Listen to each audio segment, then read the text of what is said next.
Hello दोस्तों, स्वागत है आपका फिर से एक नई वीडियो में। आज हम इस वीडियो में रेखाओं के बारे में पढ़ेंगे।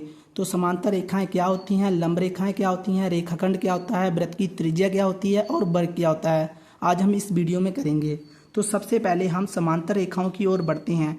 तो समांतर रेखाएं क्या होती हैं? वे दो रेखाएं समांतर रेखाएं कहलाती हैं जो आपस में प्रतिच्छेद न करें, जिनकी दूरी एक समान हो। हमने समांतर रेखाओं का एक उदाहरण भी ले लिया हुआ है। तो ये दो रेखाएं हमारे पास समांतर रेखाएं कहलाएंगी। एक ये वाली समांतर रेखा और एक ये वाली समांतर रेखा है। इनकी दूरी भी एक समान होगी। ये भी 2 सेंटीमीटर है और ये भी 2 सेंटीमीटर है। और जो आपस में प्रतिच्छेद ना करें मतलब एक दूसरे को काटे नहीं, ये एक दूसरे को रेखाओं को नहीं काटेंगी। ये आपस में जितनी मर्जी आगे बढ़ा लो एक दूसरे को नहीं काटेंगे, ठीक है। और इनकी दूरी भी एक समान होगी। अब आइए बढ़ते हैं हम लंब रेखाओं की ओर, ठीक है। तो लंब रेखाएं क्या होती हैं? लंब रेखाएं वे होती हैं जब एक सीधी रेखा किसी अन्य सीधी रेखा पर इस प्रकार खड़ी हो कि प्रत्येक कोण एक दूसरे के बराबर बने हो, समान कोण 90 डिग्री का हो, ठीक है।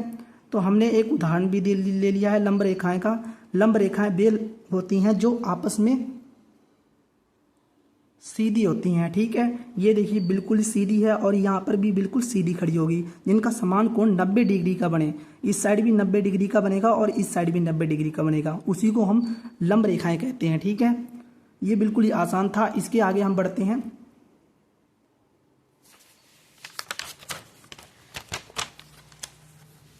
हैं। रेखाखंड की ओर, ठीक है। तो रेखाखंड क्या होता है? रेखाखंड वह भाग है जिसके अंत में ए और बी होते हैं, जिनके अंत में हम ए और बी लगाएंगे। ये देखिए सीधा एक रेखाखंड खींचा हुआ है हमने पहले से। इसके अंत में भी ए होगा और इसके अंत में बी होगा, ठीक है। इसी को हम रेखाखंड बोलेंगे। हम ऐसे लकीर खींच देंगे, हम इसको रेखाखंड बोलते हैं, ठीक है। अब बढ़ते हैं हम वृत्त की त्रिज्या पर। तो वृत्त की त्रिज्या क्या होती है? केंद्र से वृत्त की परिधि तक की दूरी वृत्त की त्रिज्या कहलाती है।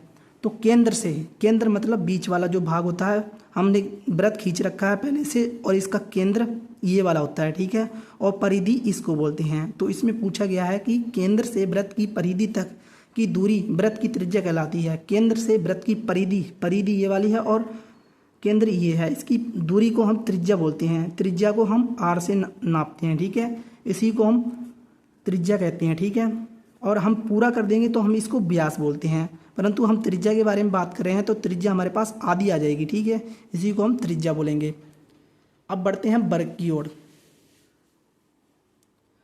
तो वर्ग क्या होता है? वह चतुर्भुज जिसकी चारों भुजाएं एक समान हो तथा प्रत्येक कोण समकोण हो।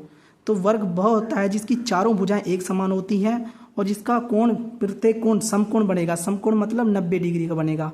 ये देखिए चारों भुजाएं एक समान होंगी। ये भी बराबर होगी, ये भी बराबर है और ये भी बराबर है, ये भी बराबर, ये भी बराबर, ठीक है। सभी भुजाएं इसकी एक बराबर हैं, ठीक है। और इसका प्रत्येक कोण समकोण बन रहा है, 90 डिग्री का बन रहा है। इधर भी 90 का, इधर भी 90 का और इधर भी 90 का, ठीक है। इसको समझ के आप